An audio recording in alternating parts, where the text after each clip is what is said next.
Welcome to the Money GPS. You came here for the truth, so let me unveil that for you. This is not a simple slowdown. This will be much more difficult. But if you recognize the patterns that I will show you in this video, you will be able to navigate and potentially even prosper. Sound good? Let's begin. Here we have it. Fed sees more restrictive policy as likely if inflation fails to come down. Now, this is according to the meeting minutes. I always look at this data. I think it is important, at least somewhat, to track this through each part of the cycle. That's what I do here. And what this means to you is that the Federal Reserve will continue to increase interest rates. This month, in July, we are going to see the FOMC meeting that takes place. It's going to be a couple weeks away, but in that meeting, we potentially will see another 75 basis point hike. That means 0.75% increase in interest rates, bringing us up to around 2.5%. Now, that is significantly more restrictive than where we were just a few months ago, it seems. So this would have an impact on housing prices. This would have an impact on just about everything because this is important because everyone from the consumer to the corporations are reliant on super cheap money, easy money flowing through. But suddenly that changes, then you've got a domino effect. Here we have it. What causes stagflation? Because this is now becoming the most expected result. We have economic growth slowing down. We have inflation picking up and unemployment increasing. At this time, unemployment as measured by the U3 unemployment rate, the official statistic that the government gives us, we can see that that is showing 3.6%. It is ultra low when you see this. Now, that could start to tick up.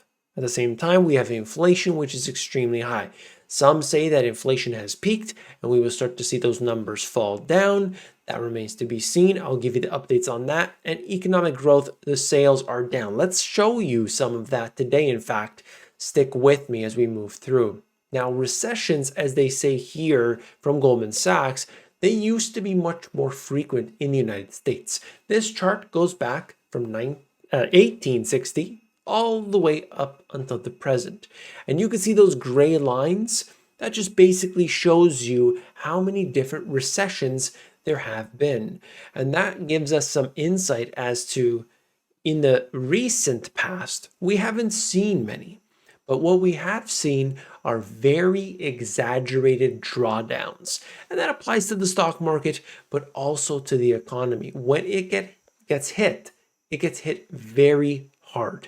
And so the higher things go up, the harder down they fall. And you see this not just with the business cycle, but in life too. Isn't that really how it is? Take a look here.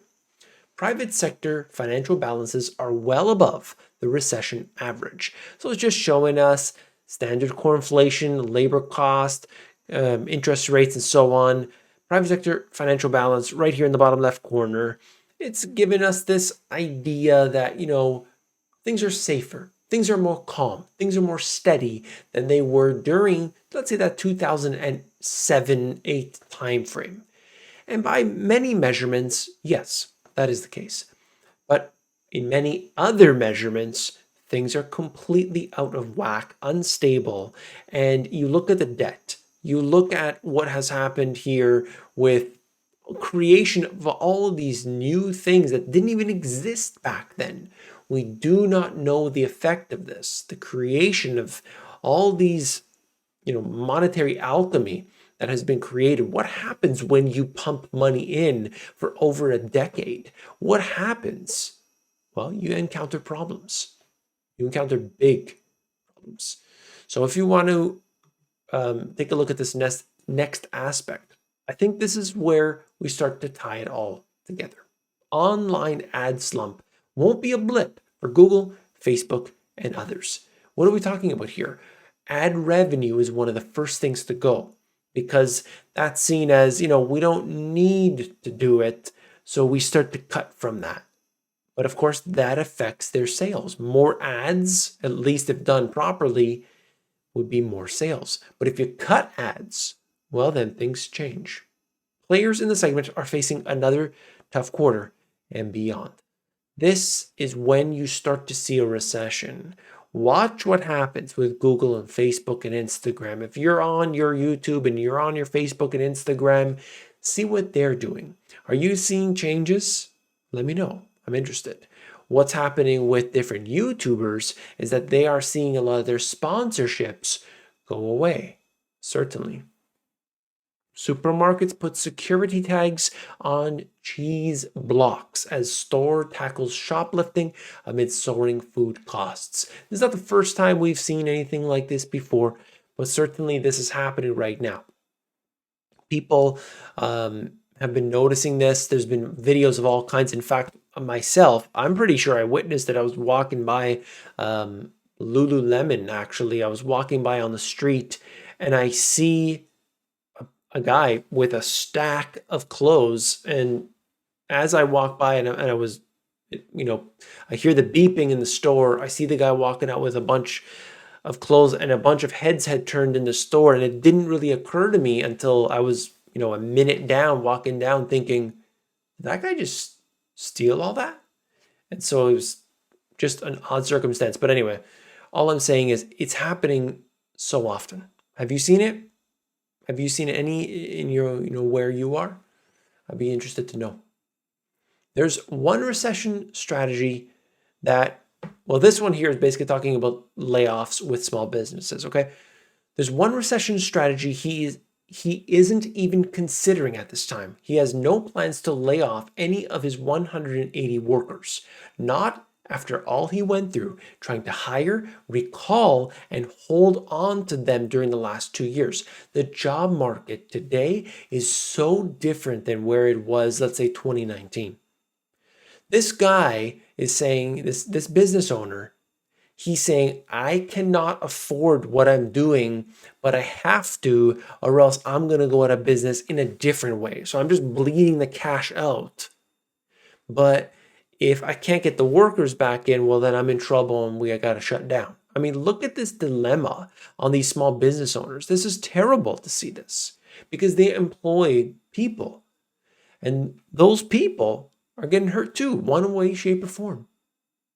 This is giving us a look at the hard numbers. This is the ISM, manufacturing and services, and you see the data clearly showing a contraction. As soon as you see that orange line that's going across, that right there tells us when we encounter a contraction. It's below 50, contraction.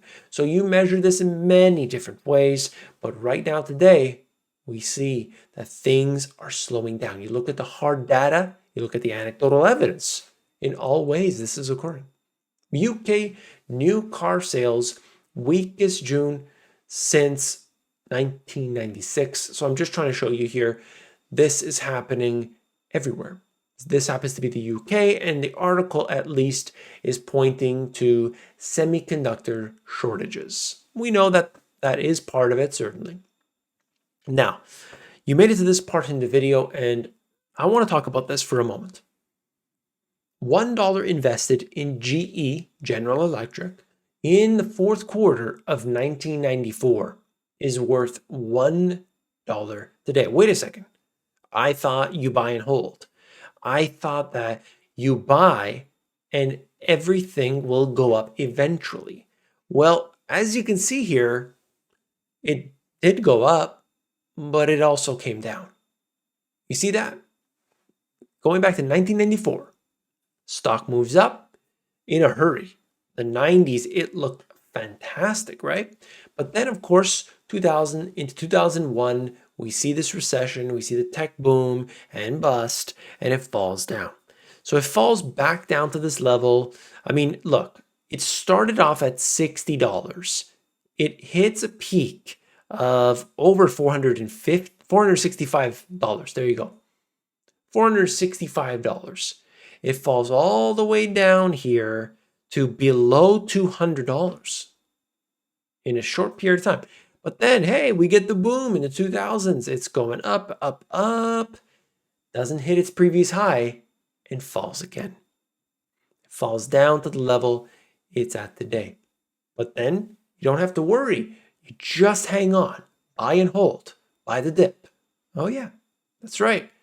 Buy it up, doesn't hit that previous high from the previous one and the previous to that.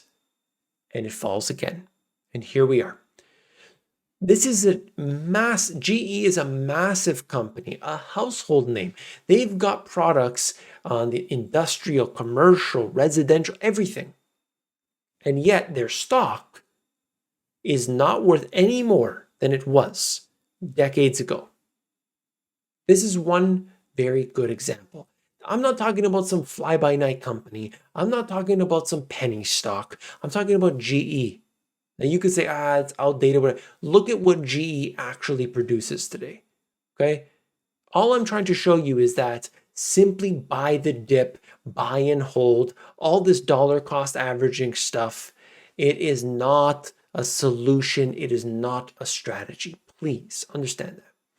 Now, Druckenmiller had some actual valuable information to give to you. Stanley Druckenmiller, one of the most successful investors ever. Quote, I never use valuation to time the market. I use liquidity considerations and technical analysis for timing.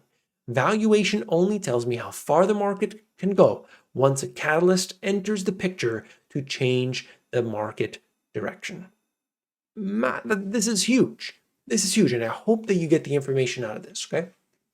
So he's not saying that, well, at this time, this company here, suddenly, the PE ratios look real good, or, whatever it might be that people point to. Well, there's value in the stock, so now's the time to buy. No, that's not the case. I have shown you over and over and over again. I wasn't even going to get into it, but I pulled this one up as well. This is the Fed's balance sheet. The Fed's balance sheet tells you more about what's going to happen with stocks. I created 2 videos. One of them 60 seconds, one of them 40 seconds. Okay? These videos basically indicate how to buy stocks, when to buy, everything you need to know. You simply follow the balance sheet of the global central banks. If you would have done that all throughout this period from 2009, and then you watched as they said, okay, we're going to go off. We're not going to do that. You did that in 2018, as I indicated in 2018, and you did that in 2022, right now at this time. You would have seen a perfect timing on this. Now, is that just a coincidence? I don't know. Twice in a row this happened on the way down and actually on the way up as well. So this has already happened multiple times simply by following the balance sheet. Now, which stock are you going to buy? Which asset class are you going to get into? These things are a longer conversation, but here we have it. So ladies and gentlemen, please understand this. I am talking about the same things that I'm getting from all these people. At the same time, I'm talking to mentors. I'm looking at people that are much more successful than I am, and I'm asking the right questions. At least I'm trying to. And during this period of time, we are watching people with cash, rich people. They're holding on to that cash and they are waiting. They are not deploying capital yet. They're waiting for the moment. The moment is when the central banks start to pump out the presses. But you've heard from all those influencers out there, buy the dip, buy Tesla because they did a really great quarter. They had a fantastic year. They had all this. Maybe so. But without the Fed behind it, without that engine pushing it forward, how far can it really go? Right? You got to have the wind in the sails to push that boat. But what if there is no wind? It's going to take a long time to get back to shore. All right. I hope you appreciated this message. If you did, hit that thumbs up button. Okay. I want to thank you for being here today. I'm trying to highlight important information. I'm trying to get into this stuff and just break it down as simply as I possibly can. Don't forget to hit that subscribe button as well. When you do that, you will be able to be notified of all of the daily nuances and the information that you simply can't get anywhere else. Okay, so hit that subscribe. I'll see you on the next one. Take care.